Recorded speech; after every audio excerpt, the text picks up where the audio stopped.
والله الغني وأنتم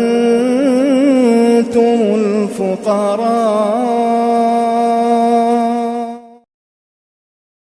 قرآن میں اگر غور کریں، احادیث مبارکہ میں اگر غور کریں تو تمام عبادات اور تمام نیک اعمال کا مقصد یہی ہے تاکہ ہم متقی بن جائیں، اللہ سے ڈرنے والے بن جائیں، گناہوں سے بچنے والے بن جائیں، اللہ کے حکم کا احترام کرنے والے بن جائیں. ہر عبادت کا مقصد یہی ہے، صرف روزہ ہی نہیں.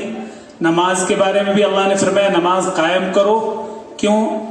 ان الصلاۃ تنہی عن الفحشاء والمنکر. اقیم الصلاۃ ان الصلاۃ تنہی عن الفحشاء والمنکر. نماز قائم کرو اس لیے کہ نماز جو ہے بے حیائی اور برائی سے روکتی، یعنی انسان کو متقی بناتی ہے، پرہیزگار بناتی ہے نماز.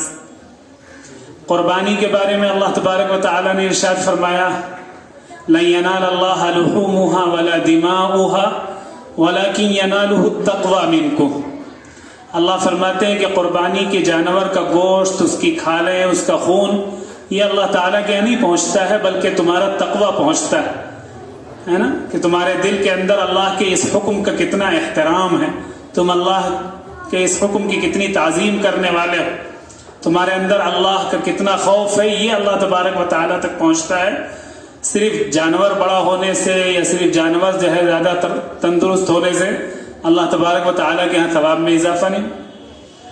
تمام اعمال جو بھی ہیں نیک اعمال، ان سب کی روح جو ہے تقوی، چاہے روزہ ہو، نماز ہو، ذکر ہو، تلاوت ہو، تسبیحات ہو، قربانی ہو، سب کی روح تقوی ہے. اللہ تبارک و تعالیٰ فرماتے کہ یہ احکام دیے گئے تاکہ تم متقی بن جاؤ، اللہ سے ڈرنے والے بن جاؤ، پرہیزگار بن جاؤ. اور اللہ تبارک و تعالیٰ کی ہاں فضیلت اور برتری کا معیار بھی تقوی ہی ہے. کسی اور بنیاد پر اللہ کے ہاں کسی کو کوئی فضیلت نہیں. حسب و نسب کی بنیاد پر، خاندان کی بنیاد پر، رنگ و نسل کی بنیاد پر، حسن و جمال کی بنیاد پر، مال و دولت کی بنیاد پر، علم کی بنیاد پر، کسی بھی بنیاد پر اللہ کے ہاں کوئی فضیلت نہیں. کسی عالم کی کسی جاہل پر کوئی فضیلت و برتری نہیں، کسی مالدار کی کسی تنگ دست پر کوئی فضیلت نہیں. اللہ کے یہاں سب برابر ہیں. کسی اونچے حسب و نسب والے خاندان والے کی کسی نیچے حسب و نسب والے پر اللہ کے یہاں کوئی اونچ نیچ کا کوئی تصور ہی نہیں. اللہ فرماتے ہیں سب ایک مرد اور عورت سے پیدا ہوئے ہو، ہم نے تو یہ خاندان اور قبیلے صرف تعارف کے لیے بنائے ہیں. یا ایھا الناس انا خلقناکم من ذکر وانثی وجعلناکم شعوبا وقبائل لتعارفوا. اے لوگوں، ہم نے تم سب کو ایک مرد اور عورت سے پیدا کیا، سب انہی کی اولاد ہے، تو یہ اونچ نیچ کہاں سے؟ کوئی معیار نہیں اللہ کے یہاں. فرماتے ہیں یہ خاندان اور قبیلے بنائے گئے ہیں تعارف کے لیے، صرف پہچان کے لیے. یہ فضیلت اور برتری کا معیار نہیں ہے کہ فلاں خاندان کے لوگ افضل ہیں، فلاں خاندان کے لوگ نیچے ہیں، ایسا کچھ نہیں اللہ کے یہاں. تو اللہ تبارک و تعالیٰ کے ہاں فضیلت اور برتری کا ایک کے دوسرے سے فائق اور جو ہے بڑھا ہوا ہونے کا صرف ایک معیار ہے، وہ ہے تقوی. اس کے علاوہ کوئی معیار نہیں. کسی کو کوئی، کسی عربی کو کسی عجمی پر، کسی کالے کو کسی گورے پر، کسی مالدار کو کسی تنگ دست پر، کسی عالم کو کسی جاہل پر کوئی فضیلت اور برتری اللہ کے یہاں نہیں ہے. اللہ فرماتے ہیں ان اکرمکم عند اللہ اتقاکم. بے شک تم میں اللہ کے نزدیک سب سے زیادہ باعزت وہ ہے جو سب سے زیادہ متقی ہو، سب سے زیادہ پرہیزگار. تو تمام عبادات کی روح تقوی. جتنی بھی عبادتیں اللہ نے فرض کی ہیں، نماز ہو، روزہ ہو، زکوٰۃ ہو، حج ہو، سب کا مقصد متقی بنانا ہے، پرہیزگار بنانا. تمام نیک اعمال کی روح تقوی. اس روح کے بغیر اگر ہم عبادت کریں گے تو وہ عبادت کے صرف عبادت کا ڈھانچہ ہوگا، حقیقی عبادت نہیں ہوگی. ہر چیز کی ایک روح ہوتی ہے اور ایک اس کا ڈھانچہ ہوتا ہے. اصل روح ہوتی ہے، انسان کا ایک ڈھانچہ ہے اور ایک روح. روح نکل جائے تو انسان مٹی ہے، لاش ہے، پھر اس کو کوئی انسان نہیں کہتا. مٹی رکھی ہوئی ہے کہتے ہیں، لاش رکھی ہوئی ہے اس کو کوئی انسان نہیں کہتا. اسی طرح تمام اعمال کے بھی ایک اس کی ظاہری شکل. نماز کی ایک ظاہری شکل ہے کہ ہم ثنا سے لے کر کے اور جو ہے سلام تک مختلف اعمال کرتے ہیں، اٹھتے ہیں، بیٹھتے ہیں، مختلف چیزیں پڑھتے ہیں، اذکار. یہ اس کی ایک ظاہری شکل ہے. اور اس کی روح ہے کہ اللہ کا قرب حاصل ہو جائے، انسان متقی بن جائے، تو جب تک نماز اس روح کے ساتھ نہ پڑھی جائے وہ نماز صرف اس کا ظاہری ڈھانچہ ہے، ظاہری شکل. اسی طرح روزہ اس کی ظاہری شکل ہے کہ صبح صادق سے لے کر سورج ڈوبنے تک ہم کھانے سے، پینے سے اور اپنی نفسانی خواہشات کو پورا کرنے سے رک جاتے ہیں، یہ اس کی ظاہری شکل ہے. اور اس کی روح جو ہے تقویٰ، کہ ہمارے اندر اللہ کا خوف پیدا ہو جائے، اللہ کا احترام پیدا ہو جائے، ہم اپنے مالک سے ڈرنے لگیں، پرہیزگار بن جائیں. جب پرہیزگار بن جائیں گے تو اس کے کسی بھی حکم کی خلاف ورزی نہیں کریں گے، اس کے کسی بھی منع کی ہوئی چیز کو، منع کیے ہوئے کام کو ہم کریں گے نہیں. تو تقویٰ گویا کہ ایک ایسی صفت ہے جو انسان کی نفسانی خواہشات پر بریک لگاتا ہے، اس کے خواہشات کو قابو کرتا ہے، اس کے نفس کو کنٹرول میں رکھتا ہے، شیطان کے تمام منصوبوں کو جو ہے فیل کرتا ہے تقویٰ. اگر یہ صفت نہ ہو انسان کے اندر تو اس کی عبادتیں صرف ظاہری ڈھانچہ ہے، کچھ حقیقت نہیں اس کے اندر. تو جب تک ہم نماز روزہ اس تصور کے ساتھ نہیں پڑھیں، اللہ تبارک و تعالی ہم نے عبادات کو بھی ایک روٹین کا کام بنا لیا ہے کہ جس طریقے سے ہم کھاتے ہیں، پیتے ہیں، زندگی کے اور رسومات ادا کرتے ہیں، ایسے ہی نماز روزہ بھی پڑھ لیتے ہیں کہ عادت بن گئی. کبھی عبادت کی حقیقت ہمارے اندر نہیں، تصور نہیں ہوتا ہے ہمیں کہ ہم کس کی عبادت کر رہے ہیں، کیا کر رہے ہیں. نماز پڑھنے کھڑے ہوتے ہیں تو کبھی احساس نہیں ہوتا کہ ہم کس خالق کے سامنے، کس مالک کے سامنے، کس رب کے سامنے، کس عظمت والے اور قدرت والے رب کے سامنے کھڑے ہیں. کبھی اس کا احساس نہیں ہوتا. اس کی حمد کرتے ہیں، اس کی ثنا کرتے ہیں، اس کے سامنے پھر جھک کر کے اس کی پاکی بیان کرتے ہیں، سجدے میں جا کر کے اس کی پاکی بیان کرتے ہیں، لیکن کبھی احساس ہم شعوری طور پر عبادت کرتے ہی نہیں. ہم نے نماز کو بھی اپنے روٹین کا ایک کام بنا لیا کہ جیسے کھانا کھانا ایک کام ہے، ایسے نماز پڑھ لینا بھی ایک کام ہے، بوجھ اتار دیا. جب تک ہم روٹین کا کام اس کو سمجھیں گے تب تک حقیقت نہیں پیدا ہو سکتی. اللہ نے تو ہمیں اپنے روٹین کے کاموں کو بھی عبادت بنانے کا حکم دیا تھا، اور ہمارے مقصد زندگی کا، دنیا میں بھیجا جانے کا مقصد ہی بتایا تھا کہ اس لیے پیدا کیا تاکہ تم عبادت کرو. وَمَا خَلَقْتُ الْجِنَّ وَالْإِنسَ إِلَّا لِيَعْبُدُونَ. اللہ فرماتے ہیں کہ ہم نے جنات اور انسان کو صرف اس لیے پیدا کیا ہے تاکہ وہ میری عبادت کرے. عبادت یعنی وہ اپنی زندگی کے ہر کام کو اللہ کی عبادت بنا دیں، اپنے کھانے کو بھی، اپنے پینے کو بھی، اپنے سونے کو بھی، اپنے جاگنے کو بھی، اپنے تجارت کو، کاروبار کو، لین دین کو، سب کو عبادت بنا دیں. اس لیے ہم نے بھیجا تھا. اور ہم نے اپنی عبادت کو بھی روٹین کا ایک کام بنا لیا کہ نماز روزہ بھی ایک کام ہے، بس جس طریقے سے کھانا پینا ایک کام. تو ہمیں عبادت شعوری طور پر کرنی پڑے. جب عبادت کے اندر جان پیدا ہوگی تب ہمارے معاشرے کے اندر، ہمارے سماج کے اندر تبدیلی ہوگی، ہمارے احوال بدلیں گے. اور یہ جو غفلت اور لاپرواہی والی، یہ ظلم اور حق تلفی والی جو زندگی ہم گزار رہے ہیں کہ جو زیادہ طاقتور ہوا اس نے کمزور کا ہڑپ لیا، جو جیسا نماز بھی پڑھ رہے ہیں، جھوٹ بھی بول رہے ہیں. ایسے کیسے؟ اگر شعوری طور پر ہم نے نماز پڑھی ہوتی کبھی جھوٹ نہیں بول سکتے تھے. روزہ بھی رکھ رہے ہیں اور لین دین میں، ناپ تول میں کمی بھی کر رہے ہیں، ڈنڈی بھی مار رہے ہیں. ایسا کیسے ہو سکتا ہے کہ ایک شخص جس کا تصور ہو روزہ رکھنے میں اللہ تبارک و تعالیٰ کے حکم کا یہ احترام ہے کہ اللہ نے جس چیز کو 11 مہینے تک حلال کر رکھا تھا، کھانے کو، پینے کو، اپنی بیوی سے اپنی خواہشات پورا کرنے کو، اللہ نے جس چیز کو حلال کر رکھا تھا اس سے روک دیا تو ہم رک گئے.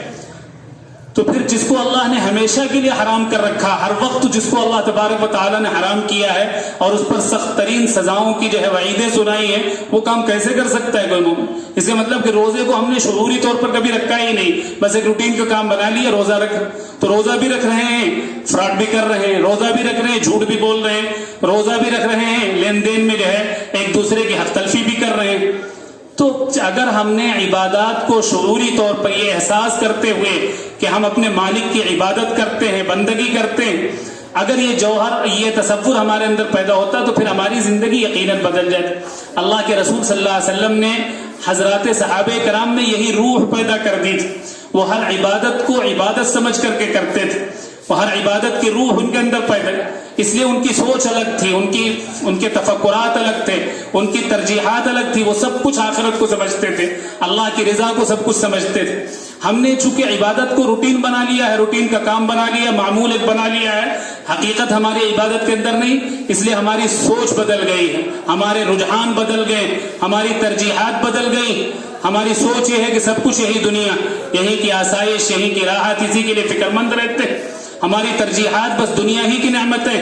کسی طرح جو ہے بینک بیلنس کر لیں، کسی طریقے سے شاندار بنگلہ بنا لیں، شاندار گاڑی خرید لیں، یہ کر لیں وہ کر لیں، اپنے زندگی کا معیار بلند سے بلند کر اسی میں لگے رہتے ہیں. یہی ہماری زندگی کا، ہماری سوچ کا محور صرف یہی تک رہ گیا بس. حالانکہ یہ فانی زندگی ہے، چند دن تک ہے. 60-70 سال کے بعد، زیادہ سے زیادہ 60-70 سال ہے نا، اس سے زیادہ کا، اس کے بعد پھر کیا ہونا اس کی کوئی فکر ہی نہیں. تو حضرات صحابہ کرام رضوان اللہ علیہم اجمعین کے اندر اللہ تبارک و تعالی، اللہ کے رسول صلی اللہ علیہ وسلم نے تربیت کے ذریعے ان کے اندر عبادت کی روح پیدا کر دی تھی. وہ نماز میں ہوتے تھے تب بھی اللہ سے ڈرتے تھے، نماز سے نکل کر کے جب کاروبار پہ پہنچتے تھے یا حکومت کی گدیوں پر پہنچتے تھے یا مارکیٹ میں پہنچتے تھے تب بھی وہ اللہ سے ڈرنے والے ہوتے تھے. ایسا نہیں کہ جب تک مسجد میں ہیں تب تک تو اللہ کی بڑائی بیان کر رہے ہیں، اس کی کبریائی بیان کر رہے ہیں، اور مسجد سے باہر نکلے تو اللہ کو فراموش کر دیا. اب اللہ کے کسی حکم کا کوئی احترام نہیں. اللہ تبارک و تعالیٰ نے کس طرح کاروبار کرنے کو کہا ہے، اللہ نے کس طریقے سے جو ہے حکومت کرنے کو کہا، کسی چیز کا ایسا نہیں ہوتا تھا. ان کی پوری زندگی عبادت بن گئی تھی. تو اللہ تبارک و تعالیٰ نے تو ہمیں پیدا ہی عبادت کے لیے کیا تھا، اور اللہ چاہتے تھے کہ یہ چند اعمال دے کر کے، نماز، روزہ، زکوٰۃ اور حج، یہ اعمال دے کر کے اللہ تبارک و تعالیٰ چاہتے تھے کہ ہماری پوری زندگی عبادت بن جائے. ہمارا سونا، جاگنا، اٹھنا، بیٹھنا سب کچھ اللہ کی رضا کے لیے ہو، اپنے رب کو خوش کرنے کے لیے ہو. یہ مقصد ہونا چاہیے. اور ہم نے جو عبادتیں دی گئی تھی اس کو بھی اپنے معمول کا ایک کام بنا لیا، ایک رسم بنا لی، ایک روٹین کا کام بنا لیا. عبادت کی روح ختم کر دی.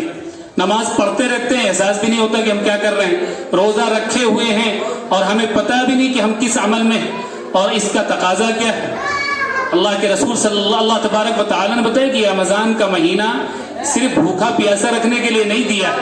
یہ رمضان کا مہینہ ہم نے ایک خاص منصوبے کے تحت، ایک خاص مشن کے تحت دیا ہے تاکہ تم متقی ہو جاؤ، پرہیزگار ہو جاؤ، تمہارے اندر تقوی کی صفت آئے، اور تقوی کی صفت تمہارے خواہشات پر بریک لگا دے، تمہارے نفس کو قابو میں رکھے، شیطان کے ہر منصوبے کو ناکام کر دے، تم اللہ کی رضا والے کام کرنے والے بن جاؤ. اب اس تصور کے ساتھ ہم جب روزہ رکھیں گے تو انشاءاللہ اس کا فائدہ ہوگا. اس شعور کے ساتھ، اس احساس کے ساتھ، اس جو ہے سوچ کے ساتھ کہ ہم کو اللہ تبارک و تعالیٰ نے روزے اس لیے دیے تاکہ ہم سال کے 11 مہینے ہمارے اندر جو تھوڑی سی غفلت آ گئی ہے، بے حسی آ گئی ہے، بے خوفی آ گئی ہے، ہم اللہ کے احکام کی ناقدری کرنے لگے ہیں، اللہ نے یہ مہینہ دیا ہے تاکہ ہم پھر سے اپنے آپ کو متقی بنا لیں، پرہیزگار بنا لیں. تو یہ اللہ تبارک و تعالیٰ کی طرف سے خاص مقصد کے تحت دیے ہیں. اسی مقصد کے ساتھ جب ہم روزہ رکھیں گے تب حقیقی معنوں میں روزے دار کہلائیں گے. تب وہ تمام فضیلتیں، وہ تمام اللہ کی طرف سے جو بشارتیں ہیں وہ جب حاصل ہوں گی. اور صرف ہم نے ایک روٹین کا کام بنا لیا کہ روزہ رکھنا ہے، ایک رسم ہے اس لیے روزہ رکھ لیا، بقیہ اور کسی گناہ سے نہیں رکے، نہ جھوٹ بولنے سے رکے، نہ لوگوں کی حق تلفی سے رکے، نہ لین دین میں کمی زیادتی کرنے سے رکے، کسی بھی چیز سے نہیں رکے. سارے کام اسی طرح جاری، جھوٹ اسی دھڑلے سے بول رہے ہیں، غیبتوں کی مجلسیں اسی طرح جو ہے سجائے ہوئے ہیں جس طریقے سے سال رمضان سے پہلے. تو پھر یہ روزہ نہیں. میں نے حدیث پڑھی، اللہ کے رسول صلی اللہ علیہ وسلم ارشاد فرماتے ہیں کہ رب صائم لیس له من صیامہ الا الجوع، کہ بہت سے روزے دار ایسے ہیں جن کو ان کے روزے سے سوائے بھوکا پیاسا رہنے کے کچھ حاصل نہیں ہوتا ہے. دن بھر بھوکا پیاسا بھی رہیں اور اس کے باوجود کوئی فائدہ نہیں. اور فرمایا رب قائم، بہت سے راتوں کو جاگ کر عبادت کرنے والے ایسے ہیں کہ انہیں ان کی اس عبادت سے سوائے اپنی نیند کو برباد کرنے کے کوئی فائدہ حاصل نہیں ہوتا. رب قائم لیس له من قیامہ الا السحر، رات میں جاگ رہے ہیں، تلاوت بھی کر رہے ہیں لیکن گناہ نہیں چھوڑ رہے ہیں، سارے گناہ کر رہے ہیں، جھوٹ بولنا اسی طرح جاری، چغل خوری کرنا اسی طرح جاری، آپس میں ایک دوسرے کو بھڑکانا اور فساد برپا کرنا اسی طرح ہے، لوگوں کے آبرو اور عزت کے ساتھ کھلواڑ کرنا اسی طرح جاری، لوگوں کے حقوق تلفی اسی طرح جاری. تو پھر ایسی عبادت سے اللہ تعالیٰ فرماتے ہیں کہ سوائے رت جگہ کے اور سوائے نیند برباد کرنے کے کوئی فائدہ نہیں. جب عبادت اللہ کی عظمت کے تصور کے ساتھ کی جائے، تقوی کے ساتھ کی جائے، اللہ کے خوف کے ساتھ، تب عبادت کا فائدہ ہوتا ہے. تو تمام عبادات کی روح، تمام اعمال صالحہ کا نچوڑ تقوی ہے کہ ہمارے اندر پرہیزگاری آ جائے. اور اللہ تبارک و تعالیٰ کے ہاں نماز کی بنیاد پر یا روزے کی ظاہری شکل کی بنیاد پر کسی کو فضیلت حاصل نہیں ہوگی. اللہ فرماتے ہیں فضیلت اور برتری والا اللہ کے یہاں وہ ہے جو سب سے زیادہ متقی ہو. ان اکرمکم عند اللہ اتقاکم. یہ نہیں فرمایا ان اکرمکم عند اللہ اعبدکم. جو سب سے زیادہ عبادت کرنے والا وہ اللہ کے نزدیک معزز نہیں. عبادت کی ظاہری شکل اللہ کے مطلوب نہیں، بلکہ آقا صلی اللہ علیہ وسلم نے تو عبادت کا مطلب ہی تقوی بتایا ہے. فرمایا اتق المحارم تکن اعبد الناس. تم حرام چیزوں سے بچ جاؤ، اللہ کی منع کی ہوئی چیزوں سے رک جاؤ. تکن اعبد الناس، تم انسانوں میں سب سے بڑے عبادت گزار ہو جاؤ. عبادت نماز، روزہ، ذکر و تلاوت کی ظاہری شکل کا نام نہیں ہے. عبادت اللہ سے ڈرنے کا نام ہے، اللہ کے خوف کھانے کا نام ہے، اللہ کے نام کے احترام کرنے کا نام، کہ جہاں اللہ تبارک و تعالیٰ کا کوئی حکم آ جائے ہم گردن جھکا دیں. یہ نہیں کہ نماز بھی پڑھ رہے ہیں اور جرائم کا ارتکاب بھی کر رہے ہیں، نماز بھی پڑھ رہے ہیں اور محرمات میں حرام کاموں میں بھی ملوث ہیں، نماز بھی پڑھ رہے ہیں اور جو ہے لوگوں کی حقوق تلفیاں بھی کر رہے ہیں. تو ایسی عبادت اللہ تبارک و تعالیٰ کے ہاں کوئی وزن نہیں رکھتی. ایسے عبادت کے اللہ تبارک و تعالیٰ کے ہاں کوئی ویلو نہیں. اللہ فرماتے ہیں، اللہ کے رسول فرماتے ہیں اتق المحارم تکن اعبد الناس. حرام چیزوں سے بچو. اللہ نے جس چیز کو ہر لمحہ، ہر آن، سال کے ہر دن حرام کر رکھا ہے، جھوٹ بولنے کو، غیبت کرنے کو، چغلخوری کرنے کو، کسی پر ظلم و زیادتی کرنے کو، کسی کا حق مارنے کو، زبان سے جو ہے بے شمار گناہ جو کیے جاتے ہیں، اپنے آنکھوں سے بدنظری کرنے کو، بدنگاہی کرنے کو، کان سے غلط قسم کی آوازیں سننے کو، یہ سب چیزیں ہر وقت حرام ہیں. اور ایسی حرام ہے کہ اللہ نے اس پر بہت سخت ترین سزاؤں کی وعیدیں سنائی کہ ایسا کرنے والوں کو اللہ تبارک و تعالیٰ کی طرف سے یہ سزا دی جائے. جن اعمال پر اللہ تبارک و تعالیٰ کی طرف سے سال کے ہر مہینے، ہر دن اور ہر لمحے اتنی سخت سزاؤں کی وعیدیں ہیں، ہم ان اعمال کو دھڑلے سے کریں تو صرف روزہ رکھ لینے سے اللہ تبارک و تعالیٰ کہتے ہیں روزے کا مقصد ہی یہی تھا کہ تمہارے اندر تقویٰ آئے، تمہارے اندر پرہیزگاری آئے. تو اب رمضان کا مہینہ آنے والا، ہم پہلے ہی سے اپنے دل و دماغ کو اس بات کے لیے تیار کریں کہ ہم رمضان کے روزے پورے شعور کے ساتھ، پورے احساس کے ساتھ، اللہ تبارک و تعالیٰ نے جس مقصد کے لیے روزہ فرض کیا ہے اس مقصد کو مستحضر رکھتے ہوئے، دھیان میں رکھتے ہوئے ہم روزہ رکھیں گے تو انشاءاللہ فائدہ ہوگا، زندگیوں میں تبدیلی آئے گی. 30 دن تک ہم ہر حرام کام سے رک جائیں، ہر اللہ کی منع کی ہوئی چیز سے رک جائیں، اپنے پورے بدن کو روزے دار بنا دیں. صرف زبان کو نہیں کہ کھانے پینے سے رک گئے، بقیہ ہاتھ سے، پیر سے، آنکھ سے، دل و دماغ سے گناہ میں ملوث سے نہیں. اللہ کے رسول نے فرمایا کہ روزے کا حق یہ ہے کہ اپنے بدن کے ہر عضو کو روزے دار بنا دو. یعنی اللہ کے حکم کی نافرمانی سے بچا لو، گناہ سے بچا لو. اپنی زبان کو بھی، اپنے کان کو بھی، اپنی آنکھوں کو بھی، اپنے ہاتھ کو بھی، اپنے پیر کو بھی، اپنے دل کو بھی. دل بھی گناہ کرتا ہے، یہی حسد، کینہ، بغض و عداوت، یہ سب دل کے گناہ. اپنے دماغ کو بھی، دماغ بھی گناہوں کی پلاننگ کرتا ہے، منصوبے بناتا ہے. ہر چیز کو تم اللہ کے حکم کی نافرمانی سے روک لو. یہ مشق کر لو، پریکٹس کر لو 1 مہینے تک، تو اللہ تبارک و تعالیٰ اس کی برکت سے خود تمہیں متقی بنا دیں گے، پرہیزگار بنا دیں گے. یہ 1 مہینہ ہم یہ طے کر لیں کہ اس میں ہر گناہ کو چھوڑنا اور اللہ سے غافل کرنے والی ہر چیز کو ترک کر دینا، اللہ تبارک و تعالیٰ سے غافل کرنے والی ہر کام کو چھوڑنا ہے. ہم یہ طے کر لیں تو اللہ تبارک و تعالیٰ اس کی برکت سے ہمیں سال کے دوسرے دنوں میں متقی بنا دیں گے، پرہیزگار بنا دیں گے. تو یہ اللہ تبارک و تعالیٰ کی طرف سے گویا کہ ایک تربیتی کورس ہے 30 دن کا، ایک پریکٹس کرنے کے جو ہے وقت ہے کہ ہم اس میں متقی بننے کی پریکٹس کریں گے. متقی کیسے بنا جاتا ہے؟ اللہ تبارک و تعالیٰ کے ہاں نہ عالم کو کوئی قدر ہے، نہ عابد کو کوئی قدر ہے، متقی کی قدر ہے جو پرہیزگار ہو، اللہ سے ڈرنے والا ہو. اللہ کو کسی کی ظاہری عبادتوں کی کوئی ضرورت نہیں، کوئی بہت بڑا علامہ ہو کوئی ضرورت نہیں. اللہ نے جو مقصد زندگی کا بتایا ہے وہ مقصد کو پورا کرے تب اللہ کے نزدیک جو ہے اس کی قدر ہے.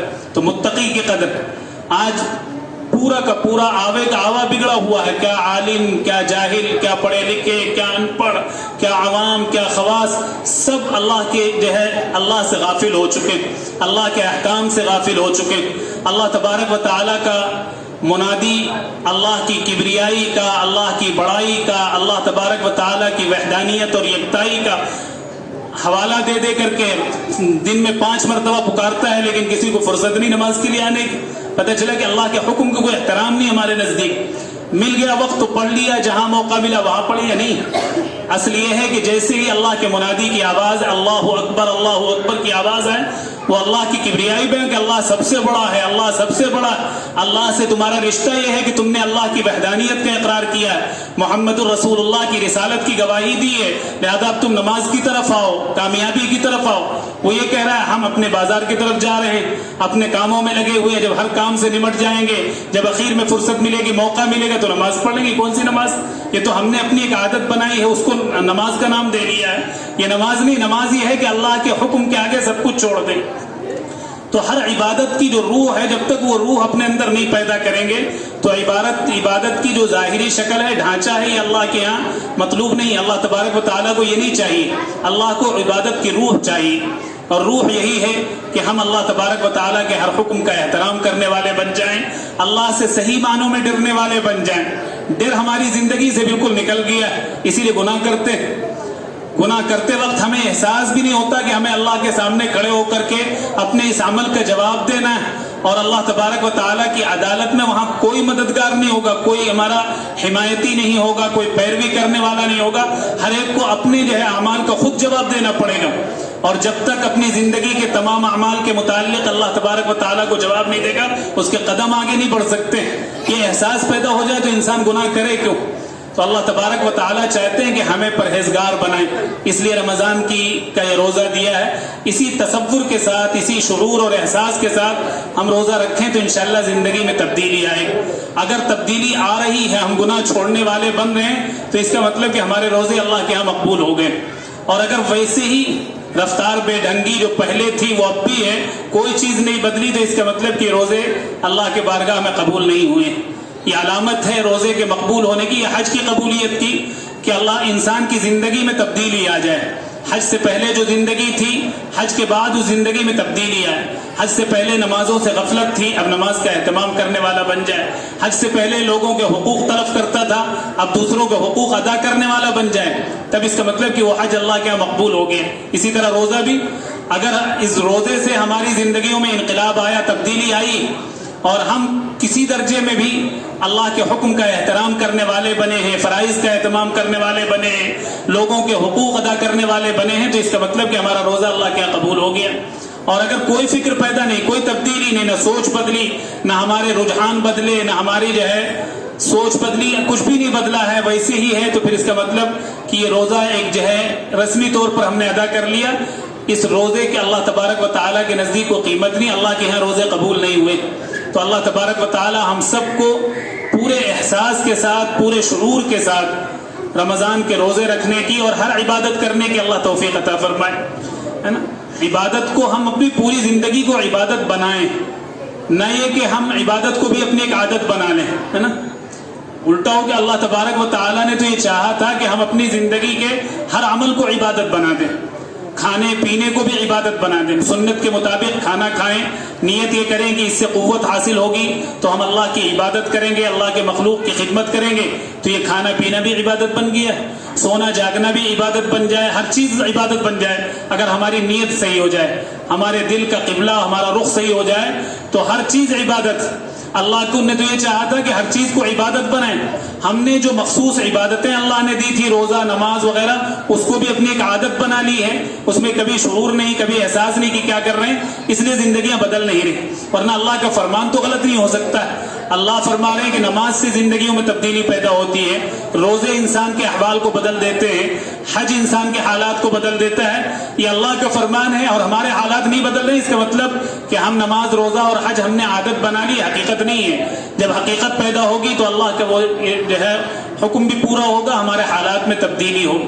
تو اس احساس کے ساتھ روزہ رکھیں.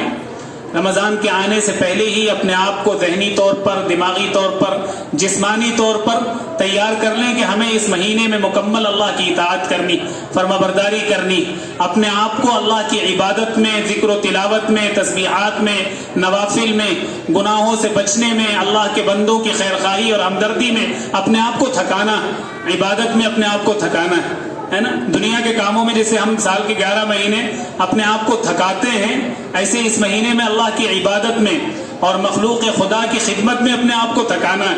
اسی مقصد کے لیے اللہ نے دیا ہے. اللہ ہم سب کو صحیح شعور عطا فرمائے. رمضان کے اس آنے والے مبارک مہینے کے ایک ایک لمحے کی قدر کرنے کی اللہ ہمیں توفیق مرحمت فرمائے. اور اللہ اس عمل کو، روزے کو ہماری زندگیوں میں تبدیلی اور انقلاب کا ذریعہ بنا دے. وآخر دعوانا ان الحمد لك الحمد كله ولك الشكر كله وإليك يرجع الأمر كله.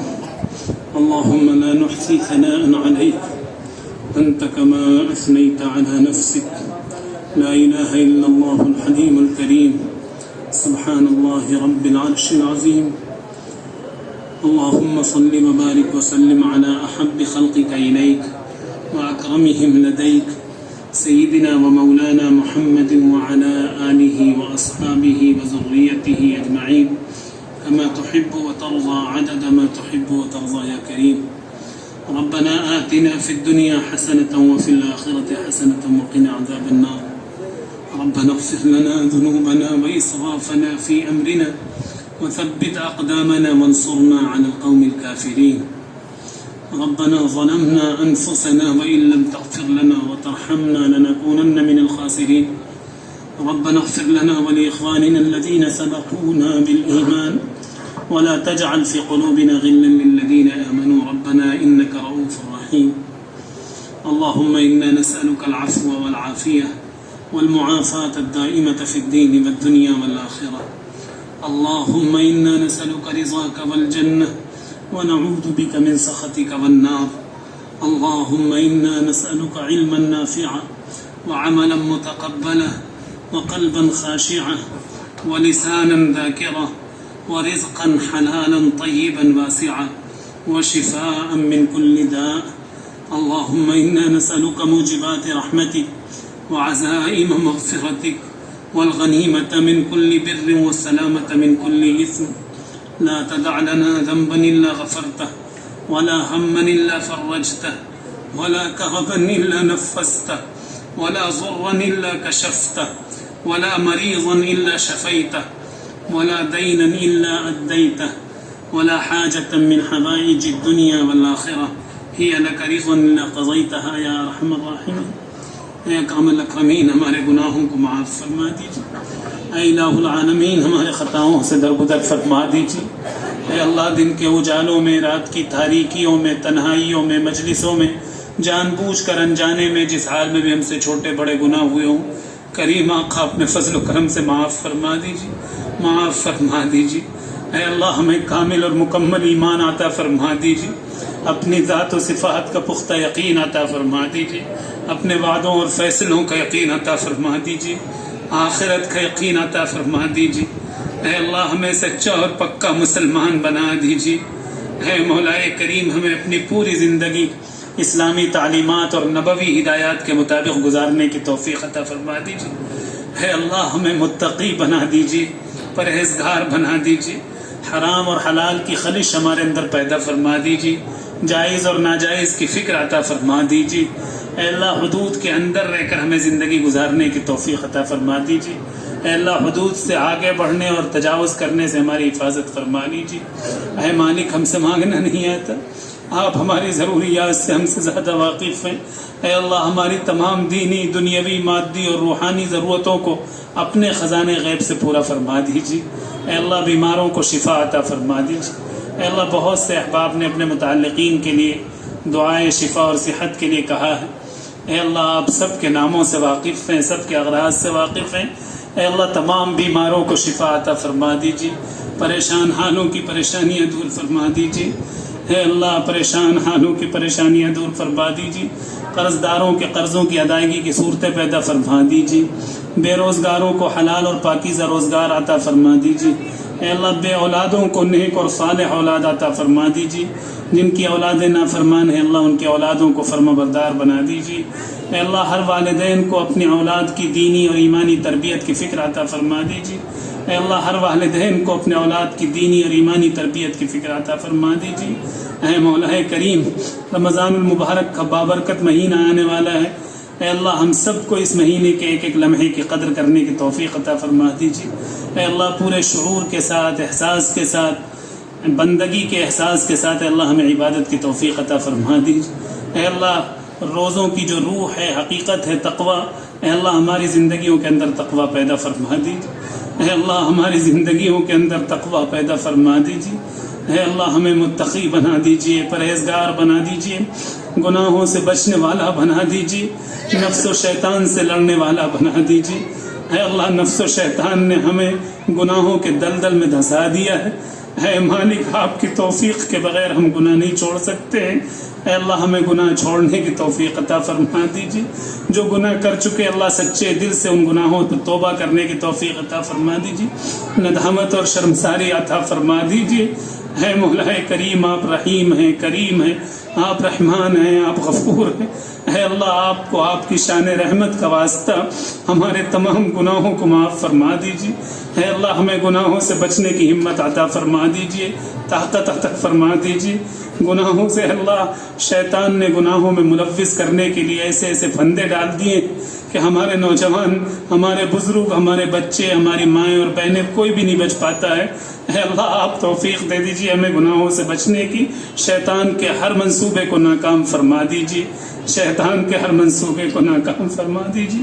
اے اللہ جو مانگا وہ بھی عطا فرما دیجیے، جو مانگنے سے رہ گیا اللہ ہمارے لیے ضروری ہے وہ بھی عطا فرما دیجیے۔ تیرے حبیب رحمت دو عالم سیدنا حضرت محمد صلی اللہ علیہ وسلم نے جو خیر اور بھلائیاں تجھ سے مانگی ہیں، اے اللہ وہ خیر اور بھلائیاں ہمارے حق میں بھی مقدر فرما دیجیے۔ جن شرور و فتن سے میرے آقا نے پناہ مانگی ہے، اے اللہ ان تمام شرور و فتن سے ہمیں اپنی پناہ اور حفاظت عطا فرما دیجیے۔ مالک جب تک اس دنیا میں رہنا مقدر ہے، ایمان و اسلام کی سلامتی کے ساتھ، شریعت و سنت پر ثابت قدمی کے ساتھ، دینی غیرت و حمیت اور ایمانی جرات کے ساتھ اے اللہ زندہ رکھیے۔ اور اے کریم آقا جب اس دنیا سے جانے کا وقت ہو تو ہم سب کا خاتمہ کامل اور مکمل ایمان پر فرمائیے۔ موت کے وقت ہم سب کی زبانوں پر کلمہ لا الہ الا اللہ محمد الرسول اللہ جاری فرما دیجیے۔ اے اللہ ہماری دعاؤں کو اپنے فضل و کرم سے اپنے حبیب رحمت دو عالم سیدنا حضرت محمد صلی اللہ علیہ وسلم کے صدقہ و طفیل میں قبول فرما لیجیے، قبول فرما لیجیے، قبول فرما لیجیے۔ ربنا تقبل منا انك انت السميع العليم وتب علينا انك انت التواب الرحيم صلى الله تعالى على خير خلقه محمد وعلى آله وصحبه وأزواجه وذريته أجمعين برحمتك يا أرحم الراحمين۔